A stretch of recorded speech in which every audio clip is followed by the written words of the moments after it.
कल्की पुराणको प्रवचनका लागि हामीहरूले श्री पञ्चमीका दिनदेखि कल्की पुराण प्रवचन गर्ने उद्घोष गरेका थियौं र त्यही उद्घोषका क्रममा हामीहरूले 2077 साल 12/5 गते 18 तारिक मार्च 2021 में हामीहरूले यहाँ विधिपूर्वक श्री कल्की नारायण भगवान को विधिवत स्थापना गरेर हामीहरूले कल्की पुराण आरम्भ गर्दछौं। भगवत कृपाबाट हामीहरूले यो कल्की पुराणको प्रवचनका क्रममा हामी यो विधिवत पूजा पाठ पछि यो कल्की पुराण आरम्भ गरिरहेका छौं। आज विश्वको मानव सभ्यताका लागि कल्की पुराण एक अमोघ प्रवचन हो। विश्व मानव सभ्यता गरिबी रोग कलहमा डुबेको छ। कोरोना महामारी का कारण विश्व मानव सभ्यता दुख पीडा भोगिरहेको छ र नेपाल राष्ट्र सहित दक्षिण एशिया, यूरोप र विश्वभरि नै कोरोना का कारण आर्थिक संकट सहित गरिबी रोग कलह र अज्ञान का संकटहरूद्वारा हामीहरू दुखी पीडित छौं। यसै कारण भगवान सबैका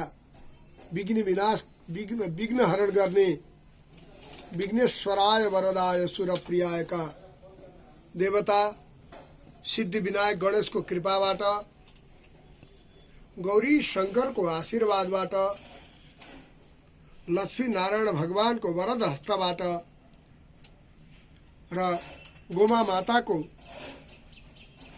सहजकर्ता आशीर्वादबाट आज हामी कल्की पुराण को यो सुन्दर अवसरमा आइपुगेका छौं र आज विश्वभरि नै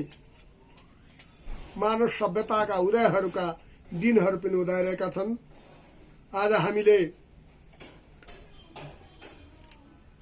वैदिक सनातन धर्मको स्थापनाका लागि बौद्ध धर्मको केन्द्र र वैदिक सनातन धर्मको केन्द्र नेपाल हो भन्ने कुरा सिद्ध गर्नका लागि हामी जहाँ प्रवचन गरिरहेका छौं यही क्षेत्रमा आज वैदिक सनातन धर्मको स्थापनार्थ एउटा विधिवत आन्दोलन भइरहेको रहेछ र त्यो आन्दोलनका क्रममा हामीहरूले सर्वोच्च शिखर राष्ट्र नेपालको झण्डा हामीले यहाँ प्राप्त गरेका छौं र यो कल्की नारायण मन्दिर पूजा प्रवचन कक्ष भनेर हामीहरूले एउटा हाम्रो प्रयासबाट भगवत कृपाबाट हामीले यो स्थापना गरेका छौं र हामी सम्पूर्ण विश्व मानव समुदाय प्रति सत नमन गर्दछौं र आज कल्की नारायण प्रवचन पुराणम प्रवचन का लागि हामीले विधिवत रूपमा प्रवचन गर्नका लागि सुन्दर प्रवचन होस्, सत्यम शिवम सुन्दरम को अनुभूति होस् र सम्पूर्ण मानव समुदायका लागि यो मानव चोलाबाट केही प्रयत्न गरौं भनेर हामीहरू कृत संकल्पित छौं र यही कृत संकल्पका अनुसार हामीहरूले यो प्रवचन आरम्भ गरिरहेका छौं र कल्की भगवानको कृपाबाट हामीहरू यो प्रवचन सुरु गर्दछौं। र हजुरहरूको आनन्दको लागि महर्षि वेदव्यास कृत यो उपपुराण भए पनि आजको युगका लागि यो महापुराण नै हो र यसको प्रथम अध्यायको पहिलो श्लोक हजुरहरूलाई म नम्र निवेदन गर्दछु। सेन्द्रा देवगणा मुनीश्वरजना लोका सपालाव सदा स्वं स्वं कर्म सुसिद्धये प्रतिदिनं भक्ता वदन्त्युत्तमा तं विघ्नेशमनन्तमच्युतमदं सर्वज्ञ सर्वाश्रयं वन्दे वैदिकतान्त्रिकादिविविधै शास्त्रै पुरोवन्दितम्। नारायणं नमस्कृत्य नरं चैव नरोत्तमं देवीं सरस्वतीं व्यासं सरस्वतीं चैव ततो मुदीरयेत्। सम्पूर्ण आत्माहरूलाई यो कल्की पुराणको प्रथम अध्यायले यो इन्द्र सहित सब देवता गणहरू, सम्पूर्ण मुनीश्वर मण्डलहरू, संसारका लोकपालहरू र आफ्ना कामनाहरू सिद्ध गर्ने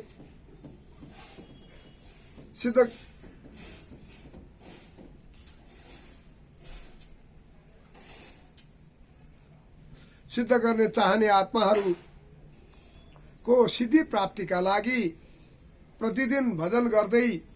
वैदिक र तान्त्रिक विधिबाट भगवान अजन्मा कल्की नारायण भगवानको हामी स्तुति गर्दछौँ भन्ने यो कल्की नारायण भगवानको प्रवचनबाट हामी सुरु गर्दैछौँ र यो हामीहरू पछि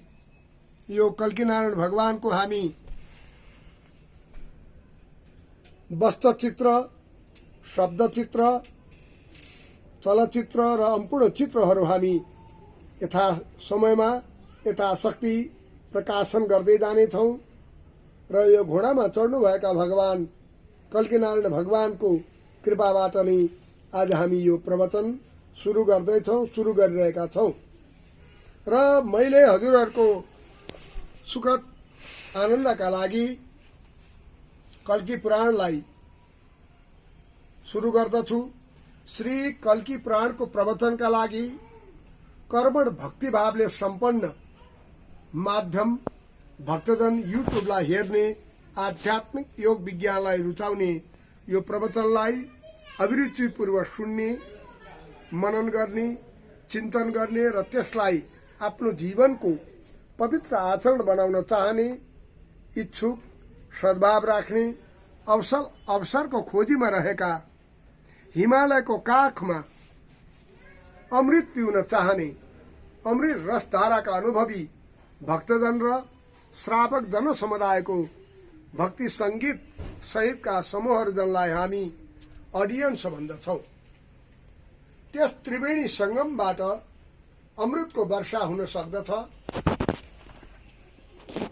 भगवान प्रभु श्री हरि कल्की नारायण प्रभुको महाप्रसादको स्वरूपमा षड्रस रूपी व्यञ्जनमा भक्तिभाव, संयम, सत्य,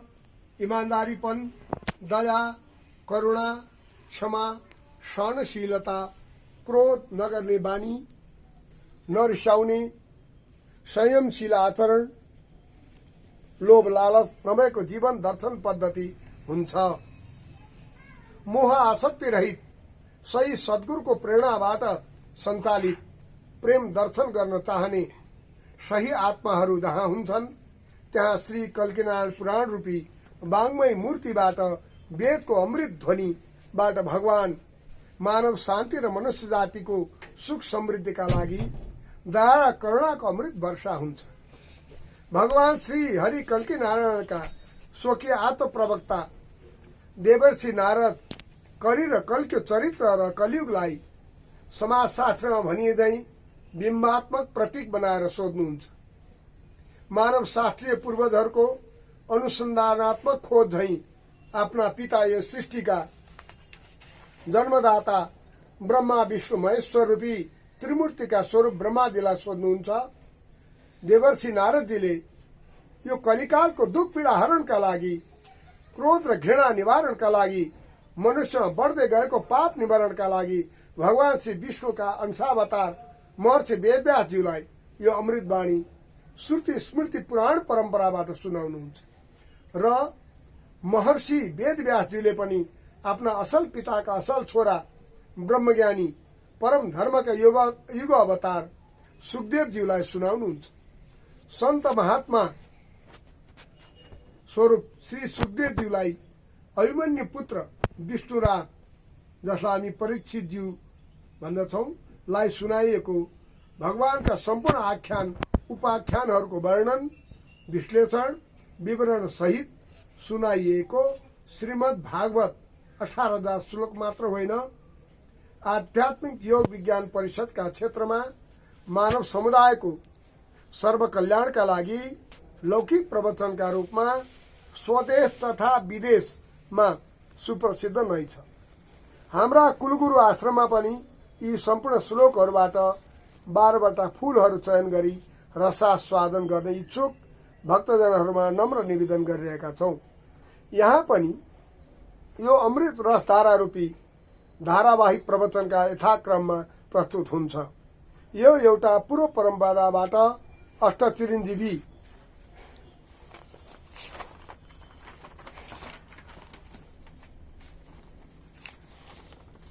अष्टचिरञ्जीवी मध्ये एक महान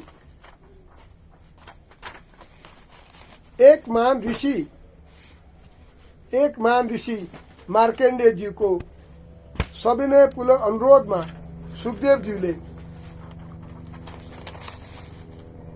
सुखदेवज्यूले पुण्याश्रममा पुराण संहिताको प्रवचन गर्नुभयो भन्ने प्रमाणको रूपमा यो श्लोकलाई लिन सकिन्छ। र यो श्लोक पुराणहरूमा प्रसिद्ध विष्णु पुराणबाट लिइएको हो। पुराणहरू पनि अनादिकालदेखि सनातन धर्मको वैदिक वाङ्मयको उषसूक्तदेखि ऋषि मुनि यति तपस्वीहरूमा सप्तर्षिहरूमा चतुर्षिहरूमा प्रवहमान हुँदै आइरहेको छ। सत्य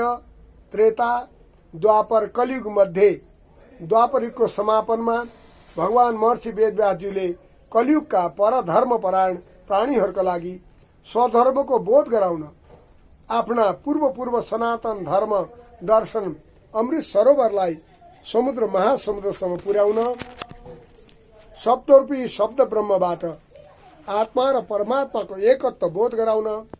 महर्षि वेदव्यासज्यूले आफ्ना शिष्य लोमहर्षण श्री सूतजीलाई स्मरण शक्ति र मेधा शक्तिको प्रबलता देखेर पुराण संहिताहरू स्ववचनबाट प्रदान गर्नुभयो, जुन यस प्रकार छ। प्रख्यातो व्यास शिष्योभूत सूतो वै लोमहर्षण पुराण संहिता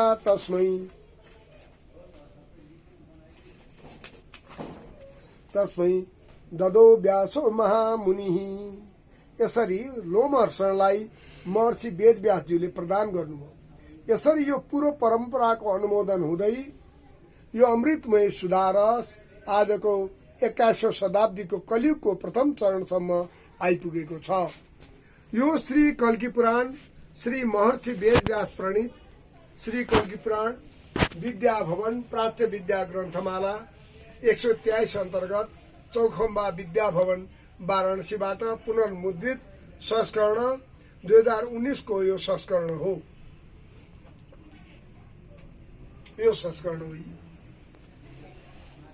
वाराणसीबाट पुनर्मुद्रित संस्करण 2019 को यो संस्करण हो, जुन हाम्रा आध्यात्मिक नव व्याकरण शास्त्रका ज्ञाताका लागि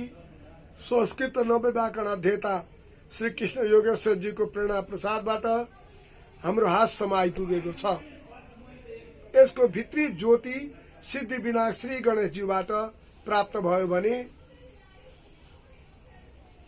श्री योग माताको गोमा माताको कृपा प्रसादका रूपमा विश्व शान्ति, विश्व मानव कल्याण, विश्व तीर्थ यात्रा, विश्व भ्रमण अभियान परिषदको मिशन पूरा गर्नका लागि त्रैलोक्य मंगलम भवतु, त्रैलोक्य मंगलम भवतु, त्रैलोक्य मंगलम भवतु, त्रैलोक्य मंगलम भवतु को स्वरूपमा यो श्री कल्की पुराण प्रवचन गर्ने सुन्दर सर्वोत्तम अवसर श्री पार्वती जी सहित श्री गणेशज्यू र श्री लक्ष्मीनारायण स्वरूप हाम्रो पूजनीय प्रभुहरूबाट